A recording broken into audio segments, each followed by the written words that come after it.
an introduction for Rob is at our awards night last year he was presented with the Youth Development Award as he's been he's been coaching the juniors for 10 years now, and not only the juniors, he coaches any adults that you bring to him as well.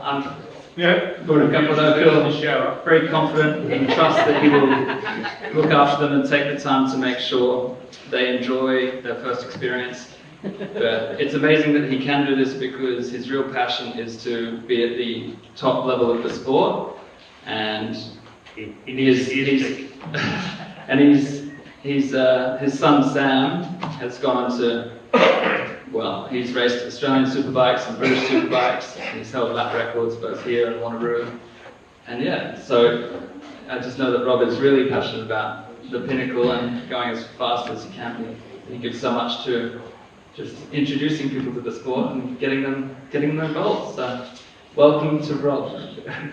You have to bend my arm for this. He's also doing well as well. No, he doesn't want all the... You said I'd go before Bob, not after Bob. Here's our coach Clarke with some of the juniors. That's a senior lady. Is it? That was. And she looks young. Yeah. Or not identified as. So when did you first get into motorcycles yourself? Yeah, young age. I was, just to start off, a lot of people don't realise I was born in Australia. I was born in North Sydney. Yeah, I was 7 when I left Australia. My mum and dad split up, so I was brought up by a single mum, so opportunities back then for me were minimal. But nobody in my family were into bikes, apart from my granddad back in the days, taking my grandma around on a sidecar. So hence the sidecar connection, which I think is, I try and resist it, but it is in my DNA to hop on every now and again. So really I was the only one in my family to ever get into 2 wheels, and I started quite young on just borrowed motocross bikes, and I bought my own bike. I think I paid £10 my weekly wage a week to a friend and bought a motocross off him, and I remember it distinctly. Was it still pounds in Australia? That's in England now. It's in England, yeah, Newcastle. I was there until I've come back and forth a few times. I've come let's just say emigrated, but I had an Australian passport in 2002 with my family. Yeah. So I remember having a Suzuki 250 motocross bike, and I didn't have the skills to fix things back then. But I remember that the throttle cable was around the wrong way, and every time I turned right, we accelerated. So I had some scary moments. Yeah, you've come a long way from that. Come a long way from that. Because you just beautiful bike preparation as well now. He stripped Sam's superbike back and yeah, really got it running beautifully. Very proper. Look at that. So when did you start racing? Proper LBB. I did a few track days in the UK, so I was at Darlington Park, Pembrey, Anglesey in North Wales, and then I did a Ron Haslam race, and everyone knows Ron Haslam, and I was with my mate Dave, who actually will be here next round from England, legend, and the instructor just, every time I raced I got black, every time I was on track I got black flagged. I was always in trouble because I wanted to go, he's in me, but I didn't really know what I was doing. And then the guy just said to me, you need to race. And then my friend crashed this bike, and I bought that bike, it's a road bike, and I just turned it into my first race bike, and off we went. So that's in the late 20s, and did fairly well. And yeah. How long? What season were you into this with these That guys? was 1999.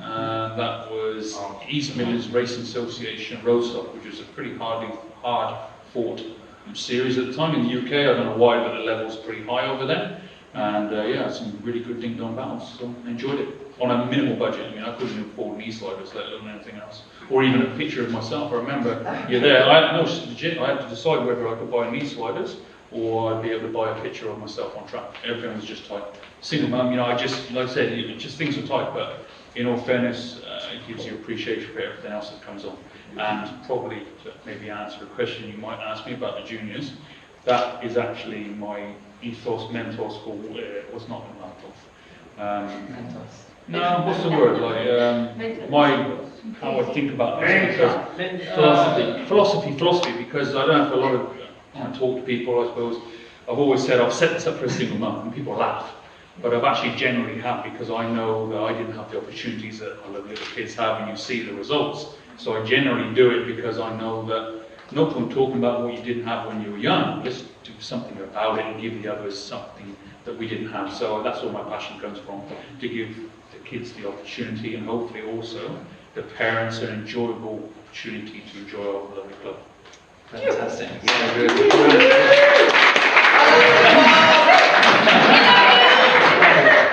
Drop the mic. It's not how many disciplines have you? Yeah, that's me overtaking Bob Humphries. He was in the pits at the time, but we don't know. And I did flip in the bird. That's actually where Bob's photograph was just shown. Kings Lynn, I think it's the largest speedway track in the UK in length. Is that right, Bob? The largest. Whatever you're about. Listen. Is it the longest speedway track in the UK, Kings Lynn? No, they made it shorter. Okay, well when I wrote it, it was... Alright, so what I'm trying to link to is an inexperienced speedway rider with no brakes. Because it's a long speedway track, you're longer doing this, and then all of a sudden, you've got to turn left. And you're going, holy shit. And the bloke said to me, if you're going to go towards the wall, gas it up. And you're like, that doesn't make, it just doesn't compute. Yeah. The only reason I'm rambling a little bit, just stop if I do, but I went to Speedway for one particular reason. All of you ride and you've all got different styles. And I was learning myself, and I didn't know if my style was my style, and I was copying others in road racing. And then I was boring to watch, because I was smooth and consistent. Everyone thought I wasn't trying, but I was doing well. And I thought, shit, I've got to go and do a speedway course to get loose. But what I realised was, when it was wet and damp, I would win. So smooth was my style, speedway was not my style. And also being smooth and consistent is helpful as a coach, because you don't want to see the coach on their ass too much. Not a good look. And here's your throwback to I found that in the pits and just hopped in it. The passion was still on it. So Thank you. Had a bit of a... Oh, yeah, Gabby. Or has it always been just the odd... No, it just, if it's in the pits and it's available, I'm on it, basically. I mean, there's Gabby hanging on for once on the back. This is Rob in his natural habitat, where he spends a lot of time prepping Junior's bikes and Sam's bikes. There's a CBR there, but Yeah. Don't show this. Don't show it, mate. They'll be around nicking my stuff.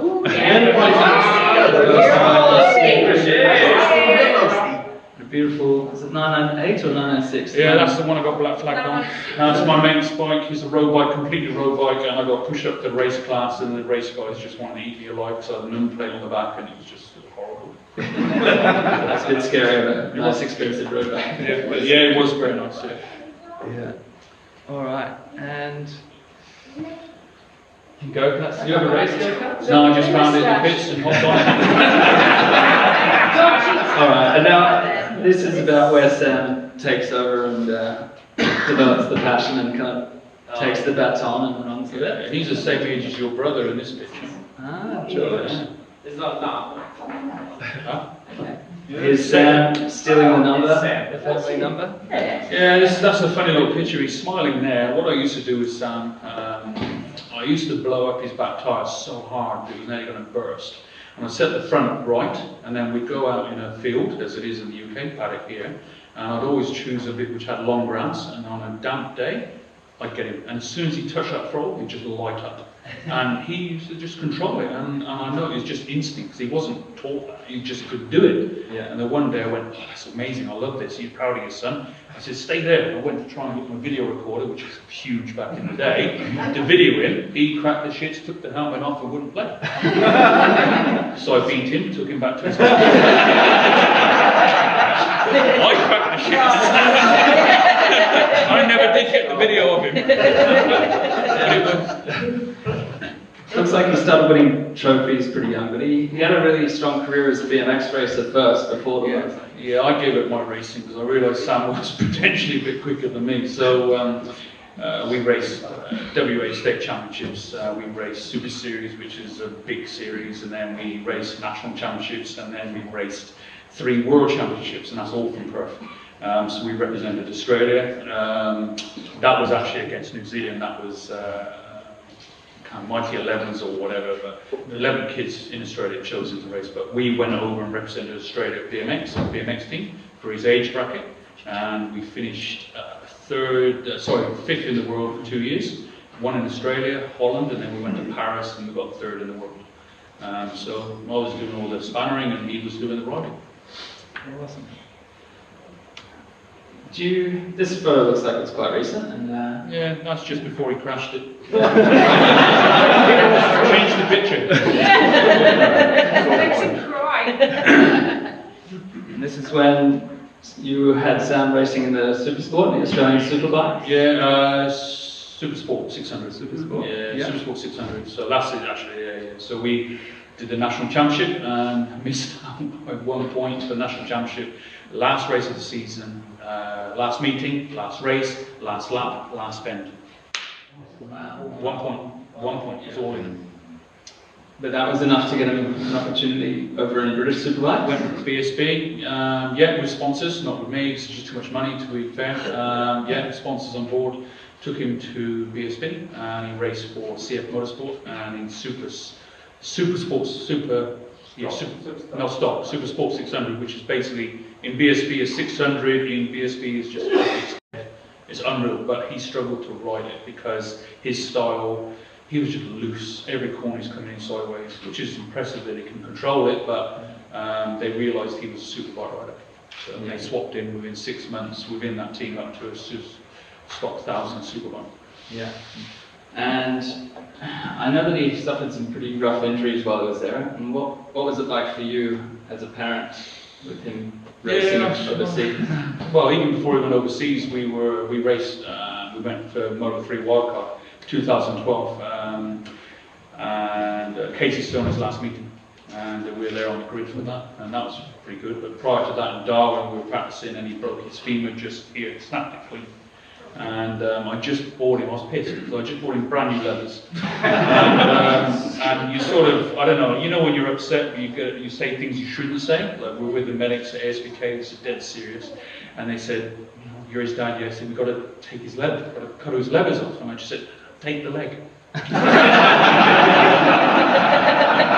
I regret it, but anyway, they took the leg. And this one, that's ASB, that's here, Australian Superbikes. Actually, this is a great picture because Steve Martin, if any of you know him, he's a legendary ex-racer Patronus. World Superbike. Exactly, yeah, man. I watched him at Manor Park in the UK when he's Patronus foggy. And we went across to ASBK 600, but they'd already had their favourites within, because that's like a little community over there in the East Coast. Anyone who's raced seriously over there, they realise that they're like a big community. And they already had their favourites who'd been racing the championship for a while, so they knew who was going to win. We turned up. I've never seen the commentators run down so fast in all their life. They said, "Who the are you?" We went, "We're from WA. We're from Perth," and they were blown away. That, "Who are you?" They didn't know who we were. Not that we're anything or anyone. I've just got a crazy dude behind the bars. I've got to give him what he needs to do the job, and off we went. And that starts the year that we finished here at 1 point off the championship. So. Yeah, that was a good moment. That was, I don't know if any of you were there, but we had ASBK at Wanneroo. It was amazing. Yes. The crowd was amazing. And this is the year, just unfortunately, we lost, what was it, Chris in the accident, we had to close the track down. So we had, pressure was on. First time we've ever locked ourselves away in a garage, so I'm not a lot about that. I like to be out in the open and inclusive. We put ourselves in the garage quietly. We were there to kick their ass. They're coming to us, but for the first time in WA, you're on our turf, we're going to kick your ass. And I knew 2 days before we raced that we were going to win because the mentality of the rider was just so strong. And we got pole and we won every race. Oh, I'll tell you another little funny story with that one. Every time we were there, for some reason, we're always next to Troy Bayliss.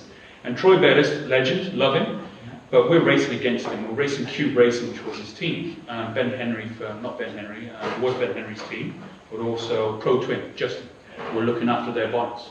And I knew that there was a lot going on. It's only me trying to do my best for my boy.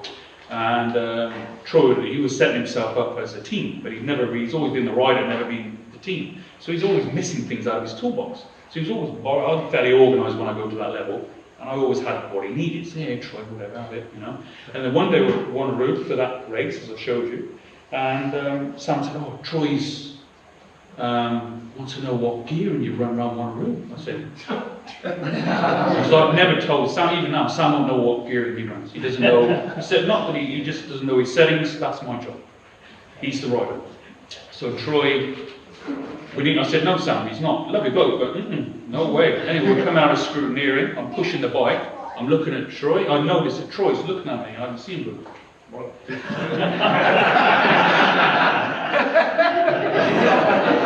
Yeah, he didn't get the gearing, and we kicked his ass. A young lady, is that Hannah? No, is she here? I think this photo as well wraps up nicely all the service that you do. So, yay! Thank you very much.